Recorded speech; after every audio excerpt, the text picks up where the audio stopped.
இது எந்த ஏரியா? பார்க்கறதுக்கு இவ்வளோ அழகா இருக்கு. இந்த மாதிரி ஏரியா இதுக்கு முன்னாடி பார்த்ததே இல்லையே.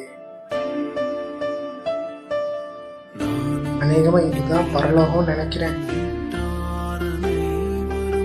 நம்ம தூங்கிட்டு தானே இருந்தோம், இப்படி பரலோகத்துக்கு வந்தோம். எப்படியோ வந்துட்டோம். பரலோகம் பரலோகம் தான்ப்பா. பார்க்கறது எவ்வளோ அழகா இருக்கு. பைபிள்ல நான் படிச்ச மாதிரி அவரை மாதிரியே அவர் சாயலாவே நான் இருக்கேன். இது எந்த இடம்? இந்த இடத்துல இருந்து இவ்வளோ அழுக சத்தம் கேட்குது. அநேகமா இதுதான் நரகம்னு நினைக்கிறேன். பாவம் ரசிக்கப்படாத மக்கள் எவ்வளோ கஷ்டப்படுறாங்க. ஓ, வீட்டுக்கு வந்துட்டோமா? பரலோகம் பரலோகம் தான்யா. பார்க்கறதுக்கு எவ்வளோ அழகா இருந்துச்சு. பரலோகம் போயிட்டு வந்தாச்சு, தேவனையும் தரிசிச்சாச்சு. அவர் சாயலாவே என்னை படைச்சிருக்காரு. எவ்வளோ அழகா இருந்தாரு. எவ்வளோ பேர் ஆண்டவர் மேல அன்பு வச்சிருக்காங்க. ஆனா ஆண்டவர் என் மேல வச்ச அன்புக்கு அளவே இல்லை.